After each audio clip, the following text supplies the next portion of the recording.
لیکن ابھی میں ایک آپ کو ہدیہ دینا چاہتا ہوں، قبول کرو گے بھائی انشاءاللہ؟ ارے بتاؤ تو صحیح بنگلور والوں، قبول کرو گے انشاءاللہ؟ 10 مرتبہ سورہ اخلاص پڑھو تو جنت میں ایک محل تیار ہو جاتا ہے، اور 20 مرتبہ سورہ اخلاص پڑھو تو 2 محل تیار ہو جاتے ہیں، اور 30 مرتبہ سورہ اخلاص پڑھو تو 3 محل تیار ہو جاتے ہیں۔ آج کل کے حالات کے اندر میں اپنے ساتھیوں سے، شاگردوں سے، شاگردنوں سے یہ درخواست کرتا ہوں، ہمارے واٹس ایپ کے سبقوں میں سب جگہ، کہ 313 مرتبہ سورہ اخلاص پڑھنے کی عادت ڈالو تو روزانہ انشاءاللہ 31 محل تیار ہو جائیں گے۔ کتنے محل بھائی؟ اور 104 مرتبہ قرآن شریف پڑھنے کے برابر اللہ ثواب دے گا۔ 31 بنگلے روزانہ تیار ہو جائیں گے انشاءاللہ، اور کوئی انکم ٹیکس والا آپ کو فون نہیں کرے گا۔ دنیا میں آپ بنگلور کے اندر ایک فلیٹ لے لو 1000 اسکوائر فٹ کا، تو انکم ٹیکس والوں کو حساب دینا پڑتا ہے نہیں دینا پڑتا؟ اور یہاں تو 31 محل، گھر نہیں محل، قصر۔ حضور صلی اللہ علیہ وسلم نے حضرت عمر سے کہا تھا، عمر 10 مرتبہ سورہ اخلاص پڑھ، جنت کے اندر اللہ ایک محل دے دے گا۔ حضرت عمر نے کہا 10 مرتبہ سورہ اخلاص پڑھوں جنت میں ایک محل، میں تو بہت محل بناؤں گا۔ آپ نے فرمایا جتنی طاقت ہو بناتے بناتے تھکے گا، اللہ دیتے دیتے نہیں تھکے گا۔ تو 313 مرتبہ پڑھو گے انشاءاللہ؟ 313 مرتبہ سورہ اخلاص، 313 مرتبہ درود شریف، 313 مرتبہ استغفار۔ استغفار میں شارٹ والا اللہم اغفر لی، اللہم اغفر لی، وہ پڑھنا نہ آوے تو اردو میں کہہ دو اللہم، اے اللہ مجھے معاف کر دے، اے اللہ مجھے معاف کر دے۔ اس لیے لوگ بیچارے سیدھے سادھے ہوتے ہیں، بعض مرتبہ انہیں کوئی چیز سمجھ میں نہیں آتی۔ ایک پٹھان ملا، پٹھان، ابھی ہم سفر میں تھے نا، ایک پٹھان جو ہے وہ بیچارہ طواف کر رہا تھا، ظہر کے وقت میں آ کر اس نے پوچھا بھئی یہ طواف ختم کب ہوگا؟ ارے پٹھان صاحب کب سے شروع کیا؟ بولے فجر سے شروع کیا ہے، طواف ختم ہی نہیں ہوتا۔ اور بیچارہ صبح سے چلتے چلتے تھک گیا ظہر میں کہ طواف ختم کب ہوگا؟ ارے 7 چکر پر طواف ختم ہو جاتا ہے۔ ارے بھائی مجھے تو پتہ نہیں، میں تو صبح سے لگا ہوا ہوں کہ طواف ختم ہوگا، کوئی رہے گا نہیں، اس کا مطلب ہے کہ طواف ختم ہو گیا۔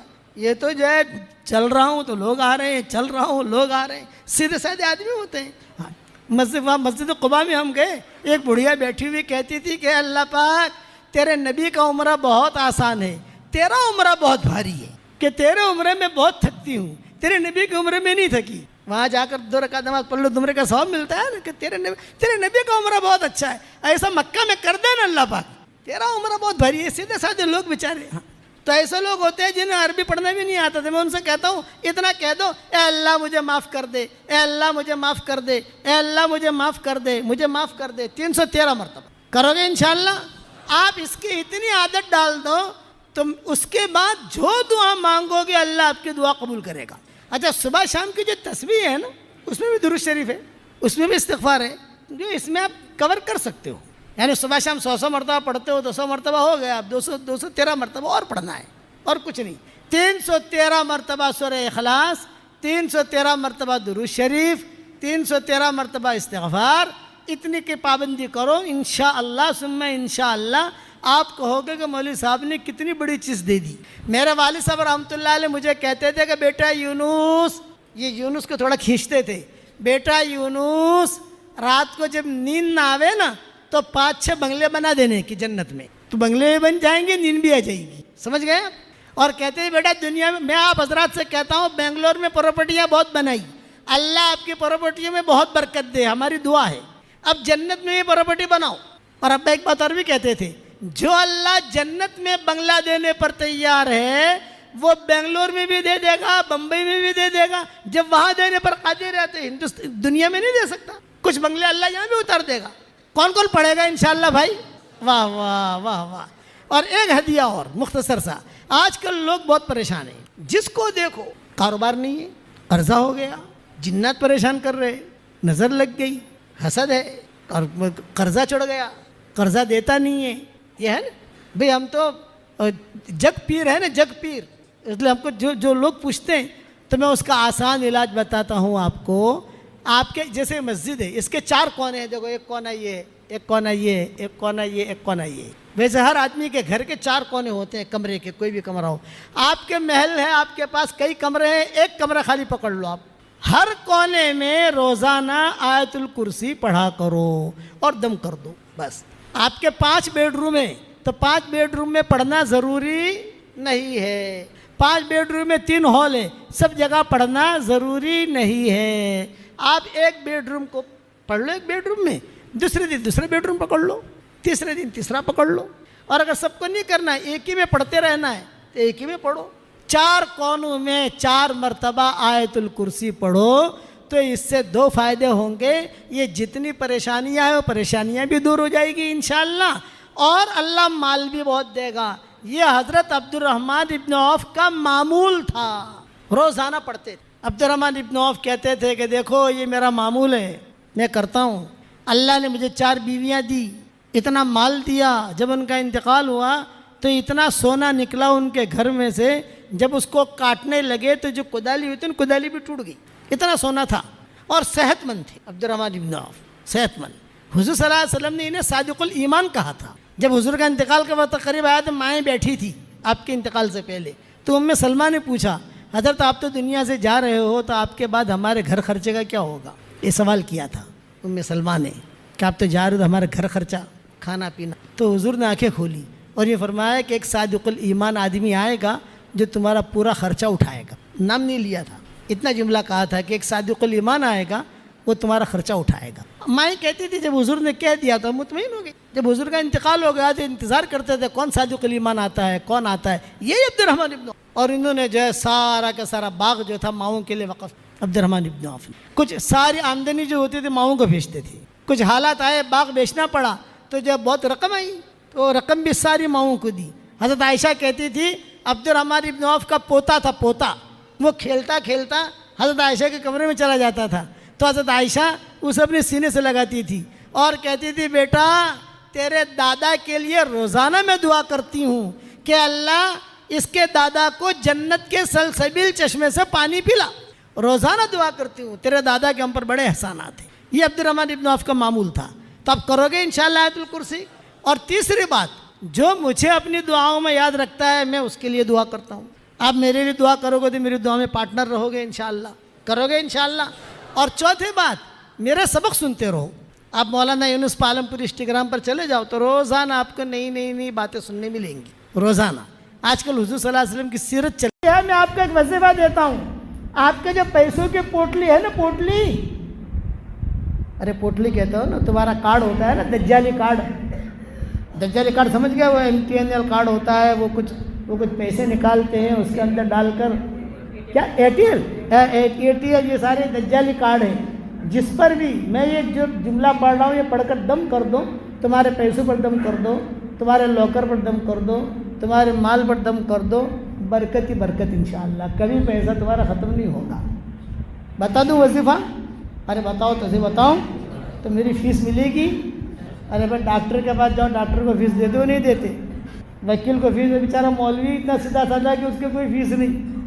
ایک مرتبہ سورہ کوثر پڑھ کے دم کر دو بس، اِنَّا أَعْطَيْنَاكَ الْكَوْثَرَ فَصَلِّ لِرَبِّكَ وَانْحَرْ إِنَّ شَانِئَكَ هُوَ الْأَبْتَرُ۔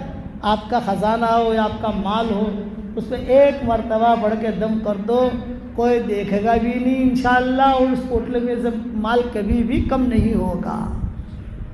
اور ایک مرتبہ یہ کلمہ پڑھ لو، سبحان اللہ والحمد للہ ولا الہ الا اللہ واللہ اکبر ولا حول ولا قوت الا باللہ۔ یہ 5 جملے، سبحان اللہ والحمد للہ ولا الہ الا اللہ واللہ اکبر ولا حول ولا قوت الا باللہ، اور ایک مرتبہ سورہ کوثر پڑھ لو اور اپنے مال پہ دم کر دو۔ تمہارے سونے چاندی کی تجارت ہے تو اس پر دم کر دو، یا تمہارا بہت بڑا پیسہ رکھا ہے اس پر دم کر دو، کسی کی نظر بھی نہیں جائے گی انشاءاللہ، کوئی چوری بھی نہیں کرے گا، پتہ بھی نہیں چلے گا، اور اس میں برکت برکت ہوتی رہے گی۔ کرو گے انشاءاللہ؟ اور جب مال بہت ملے گا تو پھر میں بھی پارٹنر ہوں بھائی۔ ہاں، جب گوا والے ہنسنے لگے، میری پارٹنرشپ سمجھاؤں آپ کو؟ ارے بتاؤ تو اسے سمجھاؤں؟ ساری دنیا میں لوگ ہمارا سبق سنتے ہیں، وہ کہتے ہیں مولانا آپ کی خدمت کیا کریں ہم؟ میں نے کہا میری خدمت یہ ہے کہ میرا سبق سنو، دوسروں کو پہنچاؤ۔ نہیں مولانا پھر بھی بتا دو کہ خدمت کریں، کوئی آپ کی مٹھائی بھیجیں۔ میں نے کہا یہ مٹھائی کھانے کے دن نہیں ہے، اب یہ تو بچے کھائیں بیٹا، چاکلیٹ ہم کھائیں گے۔ میں ٹورنٹو گیا تو وہاں جو ہے انہوں نے مجھے الگ الگ قسم کی چاکلیٹ ہے، کوئی 5 کلو آ رہے، میں نے کہا یہ چاکلیٹ لے کر میں انڈیا جاؤں گا؟ بھائی تمہیں میری خدمت کرنی ہے، جہاں مسجد بنتی ہو وہاں میری طرف سے پیسہ جمع کرا دو، جہاں مدرسہ بنتا ہو چندہ دیتے ہو مدرسے میں کبھی $1000 دے، آپ مجھے نہیں دینا، آپ وہاں پیسہ دے دو میری طرف سے کہ اللہ اس کا ثواب مجھے پہنچائے، تو اللہ تعالیٰ جب بہت برکت دے گا نا تو آپ کی ہماری ملاقات پتہ نہیں کب ہوگی، کہاں ملیں گے ہم۔ تو آپ کا بھی یہ کہ خیر کا کام کرتے رہو، لوگوں کو پانی پلاؤ، بیواؤں کی خدمت کرو، یتیموں کی خدمت کرو، سب کی خدمت کرو، ہماری بھی نیت کر لو گے مولانا کو اللہ یہ ثواب پہنچائے، کرو گے انشاءاللہ۔ یہ پارٹنرشپ ہے، یہ پارٹنرشپ نہیں ہے کہ لفافہ دو ہم کو۔ اب یہ بات ہو گئی، اب جنتی کیا کرے گا؟ کہے گا گھر جا کر بیگم کو چھیڑنا ہے، اور کیا چھیڑنا ہے؟ اللہ کو ہم نے دیکھا، تم عورتوں کا یہ چانس نہیں ملا۔ اب جا کر دروازہ کھٹکھٹائے گا، جب دروازہ کھٹکھٹائے گا، بیل مارے گا، بیگم کھولے گی، اور کتابوں میں یہ لکھا ہے دونوں میاں بیوی باتیں کرتے کرتے چلیں گے تو یہ شوہر کیا کہے گا؟ یہ کہے گا کہ ارے بیگم ہم نے تو اللہ کو دیکھا، اللہ کا دیدار کیا، تو کیا کہے گی؟ ماشاء اللہ، یعنی کوئی اثر لے گی نہیں، ماشاء اللہ ماشاء اللہ۔ ارے تو خالی ماشاء اللہ کہتی ہے، کچھ آگے بھی تو بول۔ یہ کہا نہیں ماشاء اللہ۔ ارے میں آگے کیا بولوں؟ اللہ نے اپنا دیدار کرانے کے لیے تم مردوں کو میدان میں جمع کیا، اور اللہ نے ہم دیندار عورتوں کا اتنا استقبال اور اتنا احترام کیا کہ اللہ تعالیٰ خود چل کر ہمارے پاس آئے اور یوں کہا میں تمہارا اللہ ہوں، مجھے دیکھ لو۔ تو تمہاری زیادہ عزت ہوئی، ہماری زیادہ عزت ہوئی۔ سمجھ گئے بات؟ دیندار عورتوں کو اللہ میدان میں نہیں بلائیں گے، دیندار عورتوں کے لیے اللہ تعالیٰ خود آئیں گے اور کہیں گے میری بندیوں میں تمہارا اللہ ہوں، مجھے دیکھ لو۔ اب ایک حدیث سنا کر بات ختم کروں۔ جنت کے اندر یہ حوریں ہیں نا، حوریں اور دنیا کی حوریں، دنیا کی بھی حوریں ہیں اور جنت کی بھی حوریں ہیں، آپس میں نوک جھوک ہوگی، لٹھم لٹھا نہیں، مارا ماری نہیں، نوک جھوک۔ کیا نوک جھوک؟ ہم بہتر ہیں، ہم بہتر ہیں، ہم بہتر ہیں، ہم بہتر ہیں۔ حوریں کہیں گی ہم افضل، اور دنیا کی دیندار عورتیں کہیں گی ہم افضل۔ معاملہ پہنچے گا اللہ کے دربار میں، اللہ تعالیٰ کہیں گے لا بھائی دنیا کے دیندار عورتوں کو جمع کرو۔ داہنی طرف دنیا کی دیندار عورتیں جمع ہو گئیں، بائیں طرف ساری حوریں جمع ہو گئیں، اور پیچھے سارے انبیاء، سارے صلاح، ہم لوگ یہ کیس، یہ مقدمہ دیکھ رہے ہیں، دیکھیں گے انشاءاللہ۔ اللہ تعالیٰ بیٹھیں گے اور سب سے پہلے حوروں سے پوچھیں گے ماذا سبب فضلکن، تمہارے افضل ہونے کی کیا وجہ؟ تو حوریں کہیں گی ہمیں حیض نہیں، ہمیں نفاس نہیں، ہمارے منہ میں بدبو نہیں، ہمارے زائد بال نہیں، ہم کسی کے پیٹ سے پیدا نہیں ہوئی ہیں، ہمارے پیٹ سے کوئی پیدا نہیں ہوا ہے، وغیرہ وغیرہ۔ تو دنیا کی دیندار عورتیں کیا کہیں گی؟ اللہ پاک ہماری بھی سنو۔ اللہ کہیں گے محلن ٹھہرو ٹھہرو، پہلے ان کو کہہ لینے دو، نگلو اگلو مت، ٹھہرو ٹھہرو، پہلے ان کے کہہ لینے دو۔ اللہ پاک ہم یہ ہیں، یہ میں سان فرانسسکو گیا تھا تو وہاں عربوں کا بہت بڑا مجمع تھا، تو میں نے جنت کا بیان عربی میں کیا۔ جنت کا بیان عربی میں کرنا بہت آسان، اردو والوں میں کرنا بہت مشکل، اور گوا والوں میں کرنا اس سے زیادہ مشکل، اور بنگالیوں میں کرنا اس سے زیادہ مشکل۔ تو عربی میں بیان کرنا ہے تو قرآن کی آیتیں پڑھ لو، حدیث سے پڑھ لو، چھٹی، وہ عرب سمجھ جاتے ہیں سب۔ آپ سمجھیں گے نہیں؟ تو ایک بڑے میاں تھے میرے قریب میں فلسطین کے، جب میں وہ قرآن کی آیتیں پڑھ رہا تھا تو سبحان اللہ کہہ رہے تھے۔ پھر میں نے جنت کے گانے کہ جنت میں حوریں کیا گانے گائیں گی، ابھی تو وقت نہیں ہے ورنہ آپ کو میں گانے بھی سناتا، جنت کے نغمے، وہ جنت کے گلشن میں نغمے گائیں گی حوریں، وہ نغمے میں نے گانے شروع کیے تو بڑے میاں جو ہے نا یہ زور زور سے کہنے لگے سبحان اللہ، تو میری آواز سے بھی زیادہ ان کی آواز مجمع میں گونجتی تھی۔ تو میں نے بڑے میاں سے کہا کہ چچا میرا بیان نگلو اگلو مت، میرا بیان نگلو اگلو مت۔ عربی عورتیں تھیں، جب میں نے حوروں کے فضائل، مردوں کے فضائل بیان کیے تو انہوں نے کہا نہیں ہمارے کیا فضائل ہیں۔ پھر میں نے یہ حدیثیں دیکھی جب یہ بتا رہا ہوں، اللہ تعالیٰ کہیں گے حوروں تم کیوں افضل؟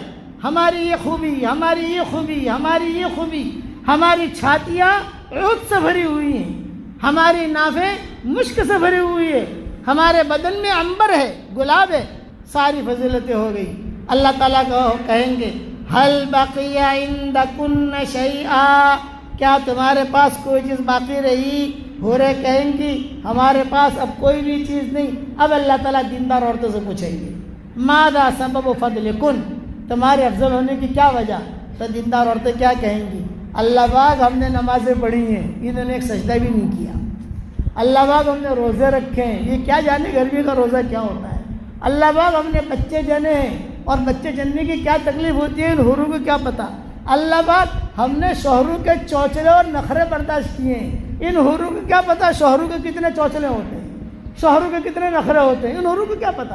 اللہ پاک ہمارے شوہر جو ہے تیرے راستے میں جاتے تھے تو بچہ بیمار ہوتا تھا، ہم پریشان ہوتی تھی، ساری قربانیاں دیتی تھی، ٹھنڈی میں ٹھنڈے پانی سے وضو کیا ہے، یہ کیا جانے ٹھنڈی اور گرمی۔ وہ حوریں خاموش۔ اللہ تعالیٰ سارا سن کر کہیں گے ہل بقی عندکن شیئا، کیا تمہارے پاس کوئی چیز بچی؟ دنیا کی دیندار عورتیں کہیں گے نہیں اللہ پاک کوئی بھی چیز بچی نہیں ہے، لیکن افضل تو ہم ہی ہیں، لیکن افضل تو ارے بتاؤ تو صحیح ہم ہی ہیں۔ تو اللہ تعالیٰ کہیں گے، اب اللہ فیصلہ کریں گے۔ اللہ کا کیا مطلب؟ خاموش ہو جاؤ، سائلنٹ۔ فیصلہ ہو رہا ہے اللہ کا، حوریں افضل ہے، دنیا کی دیندار عورتیں افضل ہے، اللہ فیصلہ کریں گے اور یہ کہیں گے اللہ سن لو میں فیصلہ کر رہا ہوں، دنیا